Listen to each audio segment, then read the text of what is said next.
Most children love Friday. It means one more day in the classroom before 2 whole days of freedom. But for some students, that's more like 2 whole days of hunger. School programs are crucial for families that struggle to put food on the table. As Shannon Martin shows us, an army of volunteers in Halton is now extending that help into the weekend. After eating at their school lunch programs on Fridays, some kids have little to nothing to eat all weekend long until they're back at school on Mondays. Volunteers here are working hard to change that, and they've invited us inside. Tell us how this works. It's a very simple program. Schools refer children to us who aren't eating enough over the weekends. And so what we do then is pack a bag of food which is healthy, nutritious, and easy for the children to prepare themselves. It gets packed on a Wednesday by volunteers. The goal is to give them enough to keep them going so that they can get back to school on a Monday feeling healthy, feeling ready to learn.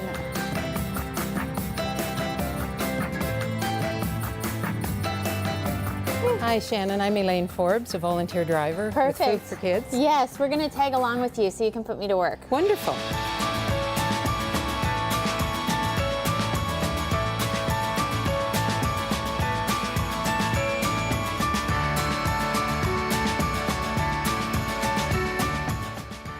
You ready?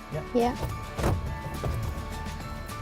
And I'm a mother, I'm a grandmother, and one family, for instance, that I deliver to, these kids are being raised by grandma. And grandma has very few resources. And this makes a huge difference in their lives because most of these families are on extremely tight incomes.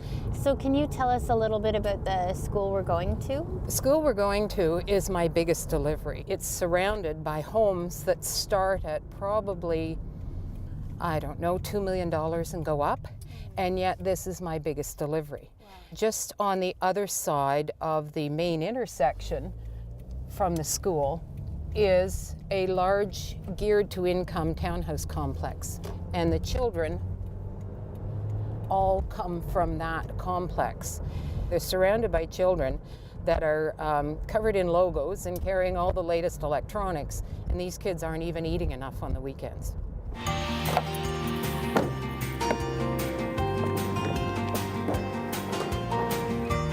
This is the office, and we just put the bins here for ease. And part of the reason for putting the bags in the back office is, again, to protect the anonymity for the children who receive the food, so we're not advertising the fact that we're dropping food off. So Elaine, the school staff here didn't want to be on camera, No. but the vice principal just said to us, thank you for doing this. Yes, and this is the kind of reception we have in every school we go to. And they appreciate all that you do. Absolutely. The program started with just 3 schools serving 65 kids. Today there are more than 100 schools. Volunteers feed more than 1,400 kids every week. It's expanded to Hamilton and just this week Kitchener-Waterloo.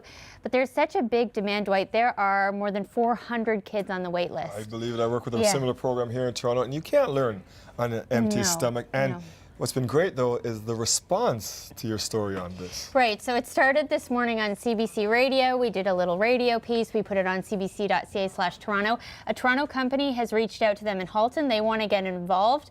$1,900 has been donated today. There's been 8 new volunteers sign up. Excellent. One person donated just $400 alone. So, you know, that's the key, pitching in where you can, because they run like a nonprofit, so they need the help to keep going. Creating some brighter futures for those young people. Thank you for this, Shannon. You're welcome.